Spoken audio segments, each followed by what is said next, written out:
Is this one? Okay, sorry, my toddler is reaching the end of her rope. Hi, I'm Conor Kinney, council members. I'm on the Planning Commission, and I wanted to come and talk to you about a couple different things.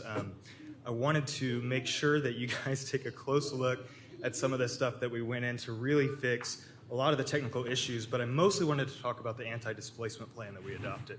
We can go to the next slide. I did this with Commissioner Hart, who's also here. Next slide. So our current code makes it more profitable to build a McMansion than a duplex or a home in an ADU. If we can go to the next slide.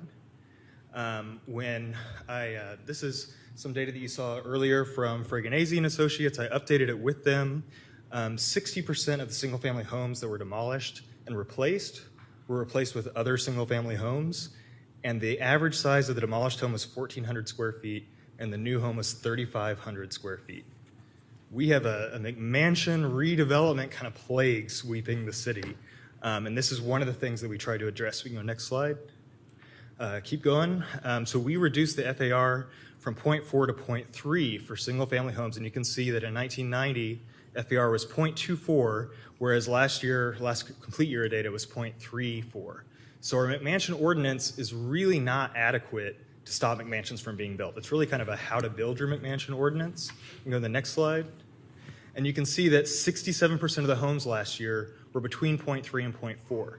And this is very consistent with what all the builders tell us, which is that the home lots or the lots are so expensive that they're having to max out their square footage every single time. And they added parking and added kitchen and things like that for doing a duplex or a home in an ADU means that they're going to build a McMansion the overwhelming time instead of a duplex when it's legal to build a duplex in most of Austin right now. Next slide. So we reduced basically the FAR to 0.3. This is a Planning Commission recommendation. It was adopted 12-1. I believe every non-real estate connected member of the commission voted for this. It's just for that single family home. And if you're building an ADU or a duplex, you keep the current FAR entitlements. Let's go to the next slide. I will distribute this to all your offices, but the main thing you can see is that the difference between the two means that even if someone doesn't build an ADU now, the next person who comes and owns the home after them has room to build that ADU within their FAR cap. We can go to the next slide. There was a post on Facebook that said CodeNext wrecks Austin, look across the street. And the picture on the right was what they were showing. That's the average thing, that 0.39 FAR that they're building today. I think most of Austin would rather see the homes on the left instead. The Planning Commission also voted to loosen up regulations on some duplexes so that we can see more side-by-sides like this. Next slide. Keep going. Keep going. And then we have a We have a citywide affordable bonus that we approved that allows you to, no matter what your FAR or unit cap, if you want to add an income restricted ADU, you can do that. But this is really just kind of a hobby and is going to require city policies to make it work. There's no incentives attached to it, so builders aren't going to build this, but a homeowner could. Let's keep going. The corridor ADU bonus. This is the one that actually works. I spent months working with consultants and builders and city staff to find a residential scale affordable bonus that works. This is the only one, I can tell you. Otherwise, they don't work till about 10 units or more. What it allows you to do is you can add an ADU to a lot if it's affordable, all right, if it's income restricted. And if you do that, the square footage of that ADU that you built, you can add to the primary units. That's the incentive. So if you want to build that McMansion, but you're willing to put an income-restricted ADU in the back, you can do that. All right, you want to build a bigger duplex and have a permanently restricted ADU bonus in the back, you can do that. We authorized this only within a quarter mile of corridors because we thought that the affordable 4, as we call it, because you can go up to 4 units, is more appropriate near the corridors and is a great way to add missing middle to the city while at the same time creating on-site affordable units. Let's keep going.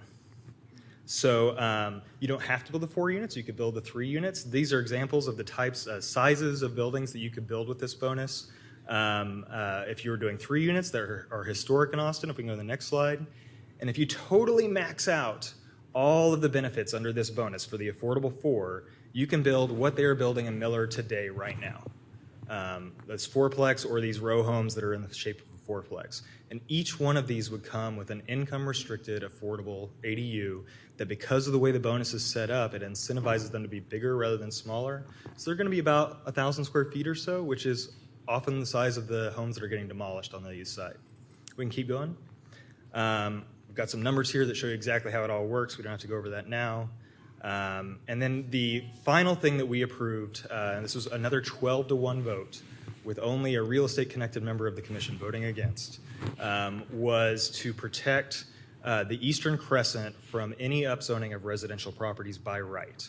And what we did is we looked at any MFI that was under $50,000 or was a part of the UT study as showing a highly gentrifying neighborhood. Now, there are some parts of the city that are pretty much already lost. Holly's gone.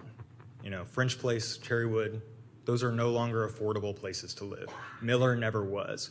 The rest of these places can and should be, and we are proposing to essentially rectify the desired development zone and a lot of the policies that are frankly rooted in racism in this city going back a long time, that we want to take this area and just relieve a little bit of the pressure on it while taking the pressure off by allowing the missing middle and the transition zones, et cetera, that you've heard about in the rest of the city. I want to emphasize that the transition zones that we approved were another 12-to-1 vote, with every single non-real estate connected member of the commission voting for those transition zones.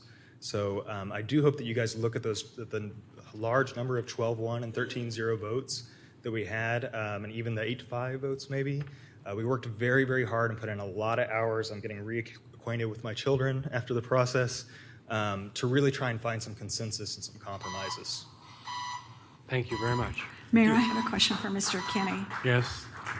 Thanks for this last picture. Can you tell me which neighborhoods are at the topmost of it looks like the triangle there, and so that would be Burnett off to the west.